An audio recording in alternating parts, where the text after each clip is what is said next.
आप सभी को मेरा प्यार भरा जय श्री कृष्ण। क्या आप सभी जानते हो कि भागवत कथा कराने के लिए यजमान कैसा होना चाहिए? तो अभी कुछ समय पहले की बात है, ये बिल्कुल सत्य घटना है भाई, कि इंद्रेश महाराज जी ने एक जगह कथा की। उसमें यजमान की व्यवस्था इतनी उत्तम थी कि बड़े बड़े उद्योगपतियों की व्यवस्थाएं भी फीकी पड़ जाती। महाराज जी ने यजमान से पूछा कि इतनी सुंदर व्यवस्था कैसे की?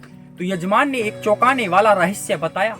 उसने कहा कि एक दिन उसके बैंक खाते में गलती से 50 लाख रुपए आ गए थे। बैंक अधिकारियों का फोन आया और उन्हें बताया कि उसके अकाउंट में एक बड़ा ट्रांजैक्शन हुआ है।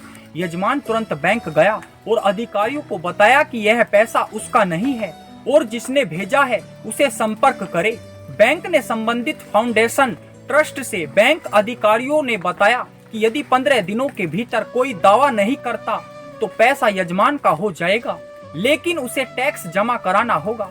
इस दौरान यजमान ने मन में ठान लिया कि इस धन का उपयोग वह अपने व्यक्तिगत कार्यों में नहीं करेगा।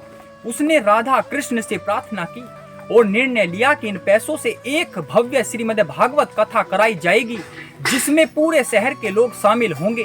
कथा के लिए भोजन, लंगर और ठहरने की उत्तम व्यवस्था की जाएगी ताकि अधिक से अधिक लोग कथा का लाभ ले सके। 15 दिन पूरे होने पर बैंक ने यजमान को बधाई दी और कहा कि अब यह पैसा आपका है, लेकिन आपको टैक्स भरना होगा। यजमान ने तब भी यह निश्चय किया कि वह इस धन का एक भी रुपया अपने निजी उपयोग में नहीं लगाएगा।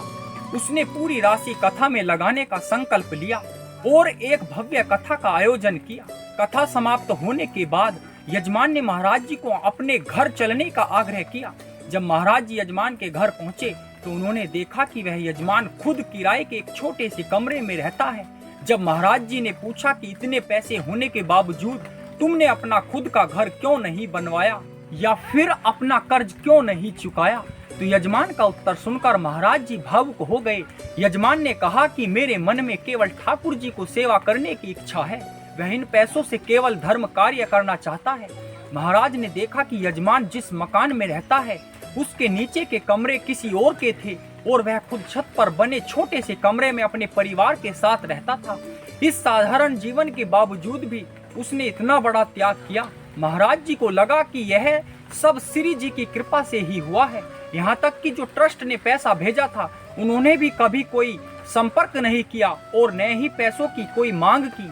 महाराज जी ने हंसते हुए कहा कि शायद वह ट्रस्ट भी ठाकुर जी ने ही बनवाया होगा ताकि यजमान से कथा कराई जा सके। और कथा के बाद भी यजमान के पास कुछ पैसे बच गए थे।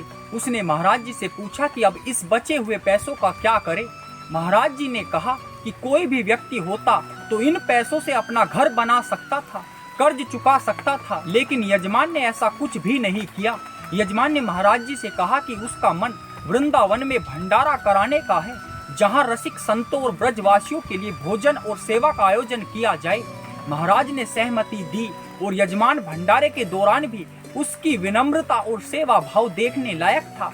बड़े बड़े उद्योगपति भंडारों में रुपए बांटते हैं, लेकिन यजमान ने हर किसी के लिए सेवा और भोजन की व्यवस्था की और अपने निजी उपयोग के लिए यजमान ने एक भी रुपया खर्च नहीं किया। तो भाई, ये एक सत्य घटना घटित हुई एक भागवत कथा के दौरान। तो ऐसे भगवान के भक्त, दास, यजमान भागवत कथा कराने के लिए होने चाहिए।